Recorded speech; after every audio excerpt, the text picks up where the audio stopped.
Joining us now are Patricia and Natalie, and we're going to be talking about historic preservation, in particular of a theater. Welcome to the show. How are you both? Wonderful, and it's nice to be here.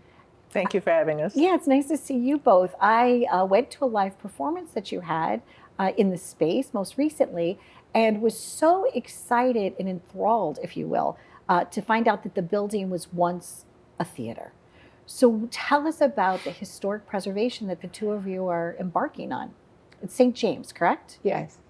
St. James is a wonderful little hamlet of Smithtown, which I didn't even know about until I actually moved there many years ago, and discovered when we purchased a building that it was an old vaudeville theater. We had not known that when we bought it, actually, but discovered it. And the town of St. James was a vaudeville town, which is kind of cool, and led us on a path of what happened to St. James today, which is sort of a revitalization and a recurrence of what we hope would be the glory days of this community and help the businesses as well. And I think, whether you watch a historic document of historic Route 66, or if you, look at small town Main Street America, it's almost like, even in Nashville, what's happening, there really is an appreciation, if you will, now for taking the old brick and mortars and trying to revitalize them instead of like just ripping them down. Patricia, have you always been interested in history? Not really, Okay. but I have been interested in our town and bringing it back to life. And what I've learned along the way is what a rich history the town really has. And as you describe restoring old buildings, there are so many hidden gems, both physically and in the history and the story of the towns. So it's just wonderful to be a part of this project. Almost like a sleuth, you're trying to discover what was the first thing, Natalie, that you noticed in the building that made you think, well, perhaps this was something different. Well, two things really did that. One was physical, and the other was a little more emotional. It still has the original tin ceiling and the old stage.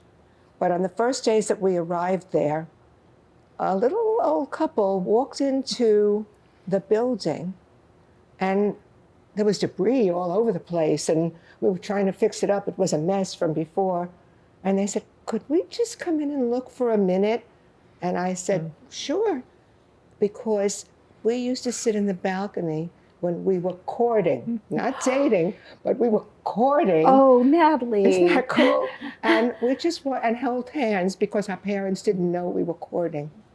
That is so sweet. So for them, we'd like to bring it back. So maybe they're not around anymore, but so many people like them remember the days of the community, because we have many generations who still live in St. James, whose parents, grandparents, even great-grandparents lived there.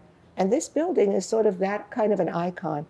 And then behind a wall, if I remember the story correct, you either found some posters or some things that were actually there. Yes, from the 40s, not from the vaudeville days, but from the 40s.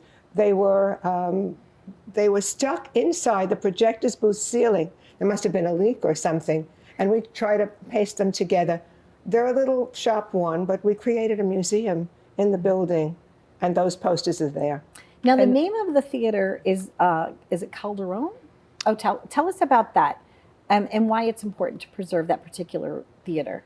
The Calderon family actually owned movie theaters in Hempstead. That was the flagship of their line. And they were showing movies in the 40s in the St. James Calderon Theater. But before that, long before that, it was a vaudeville theater. Lovely. That we know. So, Patricia, are you happy on this journey? Absolutely. It's been both challenging and very rewarding. Our vision is just wonderful, and I would really like to work and strive to see it come to fruition and bring it to life. Now, it's almost like Mickey Rooney, let's put on a show kind of thing, because you literally have to roll up your sleeves. When you're trying to take on a project that is this big, you really need that community involvement.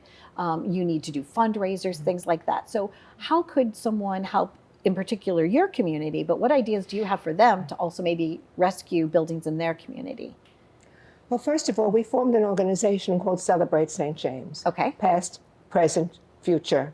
the past being the vaudeville, the present being what we can do now, and the future for our children and their children. Because it's not only just a historic building, it's much more than that. It represents a connection between the community, the business community, and the history of our town today and in the future. And it's really important to preserve that because once it's gone, it is no more. And we are a town that has respected that. We have many historic sites and buildings in our community, but this one is really special because it can offer so many things to our children, to our seniors, to families in general. Just as you were there and you saw one of the presentations that we gave, which was lots of fun, but we can only accommodate 40 people in the building now because it was not set up for that in the past years. When we turn it into a cultural arts center and a small theater and plaza, we'll be able to have more productions, more important things going on that we can give to the community. But we give many wonderful things to the community now as well.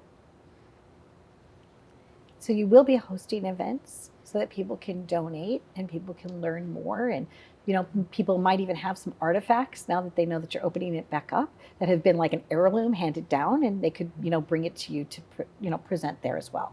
We have actually a few artifacts. Somebody donated seats from the original Calderon Theater in Hempstead. Fun. They donated them to us, as well as a lot of moving memorabilia and historical pictures of St. James. Well, it sounds like you're on a wonderful journey. And I wish you both continued success with this. You've always been a role model. Natalie, I've known you longer than I've known Patricia. So no disrespect to you, That's Patricia, okay. but I've known Not Natalie taken. at least 3 decades. And I just think that this is so wonderful what the two of you are doing together. I know that you're spearheading a whole entire team, but kudos to you. Really, truly, it takes someone to care about something and to put enough passion and hours before the needle can move just ever so slightly. And then once it goes, it goes. It's going to happen. I know it's going to happen. So we wish you the best in your community. If you're from a small town, Main Street, USA, and you've done some type of revitalization project, we'd love to hear from you. We'd love to connect you with Natalie and Patricia to see how this could be furthered. Thank you very much for watching. God bless the USA. That's what I want to say today. Be well.